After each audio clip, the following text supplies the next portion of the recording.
여러분 안녕하십니까? 이 시간은 군부대에서 발생되는 재활용 가능 자원을 효율적으로 분리배출함으로써 생활 쓰레기를 줄일 수 있는 방안에 대하여 설명드리겠습니다.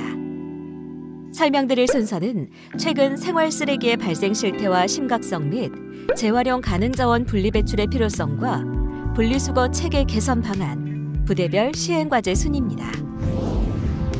코로나19 위기 경보가 심각 단계까지 격상되면서 전국적으로 강도 높게 시행되던 일회용 줄이기는 금년 2월 이후 일회용품 사용량이 급격히 증가되면서 도로 물거품이 되고 있는 실정입니다.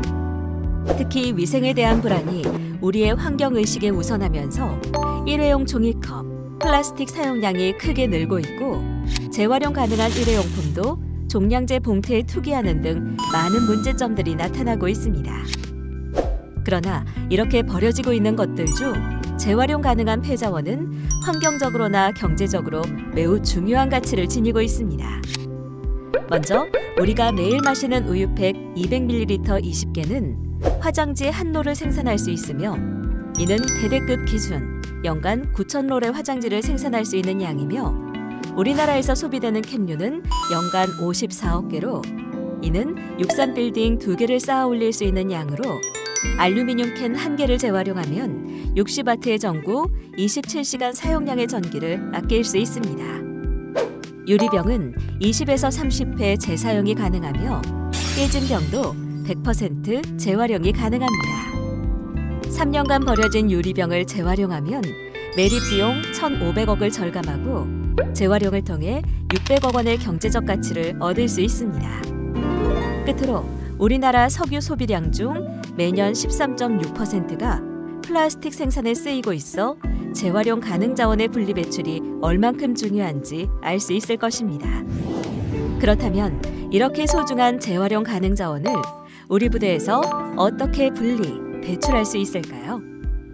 부대마다 여건의 차이는 있겠지만 현실 인식, 목표 설정, 추진체계 구축, 교육, 감독, 실적 평가의 6단계를 적용하면 효과적으로 분리, 수거가 가능하고 이를 통해 생활 쓰레기 발생량도 획기적으로 줄일 수 있습니다. 먼저 첫 단계인 현실 인식입니다. 말 그대로 우리 부대의 생활 쓰레기 분리배출 상태를 확인하는 단계입니다. 실제로 어떤 부대는 확인해 보니 버려지는 쓰레기 중 70%가 재활용 가능한 폐자원이었고 30%만 일반 쓰레기임을 알 수 있었습니다. 어떤 부대는 100리터 종량제 봉투에 쓰레기를 완전히 충만시키지 않고 버리는 경우도 있었는데 100리터 종량제 봉투 가격이 3,000원이고 종량제 봉투의 3분의 1만 채워서 버릴 경우 2,000원을 낭비하고 있는 셈이 되죠. 어느 부대는 야외 휴식 공간에 대형 수거 용기를 비치하여 배출 단계부터 재활용품 분리수거를 시행할 수 없게 되어 있기도 합니다. 뿐만 아니라 폐자원 발생량을 고려하지 않고 조그마한 사무실에 100리터 종량제 봉투를 비치하거나 여러 개의 수거 용기를 비치하는가 하면 획일적인 용기를 비치하여 효율적인 분리수거를 방해하고 있습니다.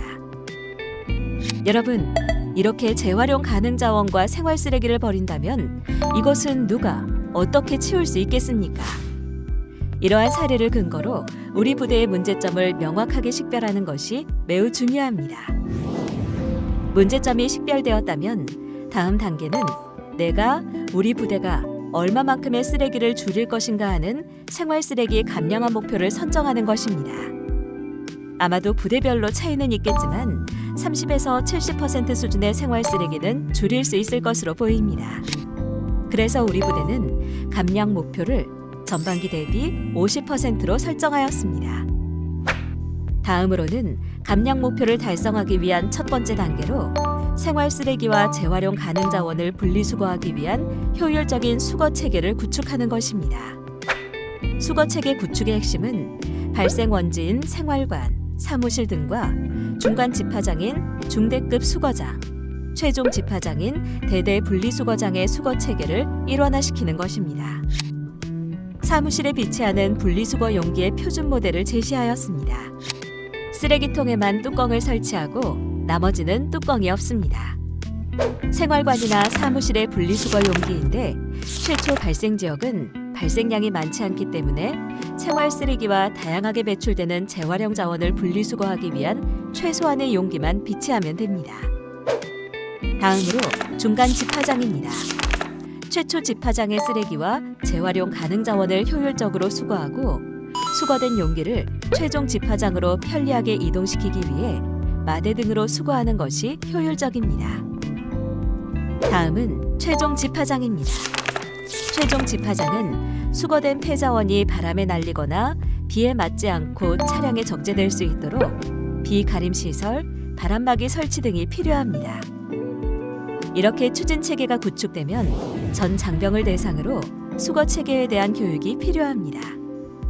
교육과 더불어 50% 감량을 위하여 전 장병이 함께 참여할 수 있도록 홍보한다면 더 효과적일 것입니다.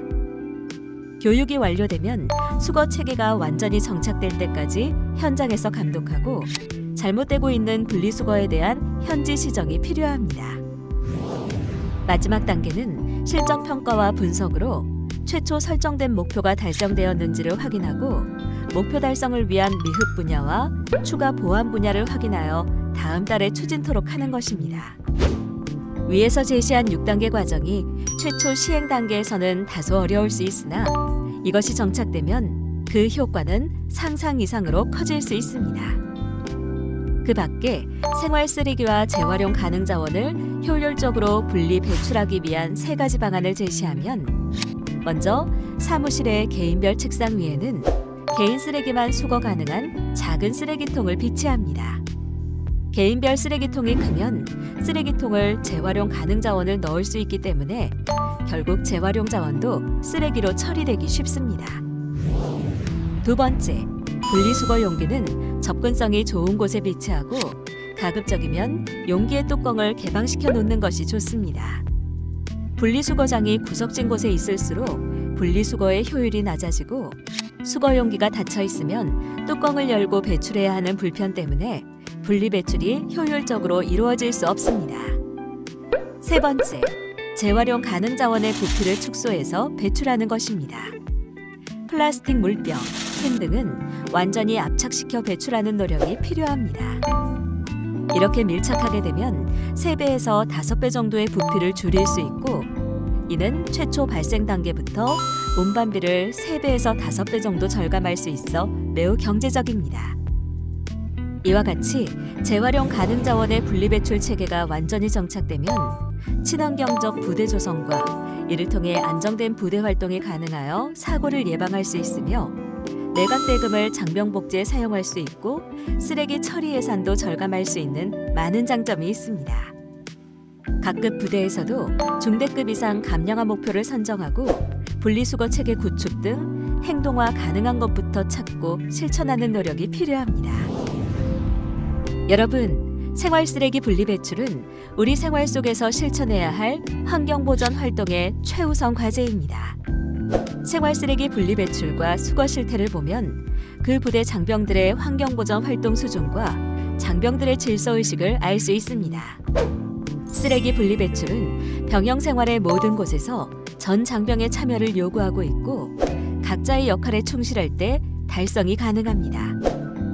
병영 문화 혁신, 바로 지금부터 우리 생활 속에서 폐자원 분리배출의 실천으로부터 이루어집니다.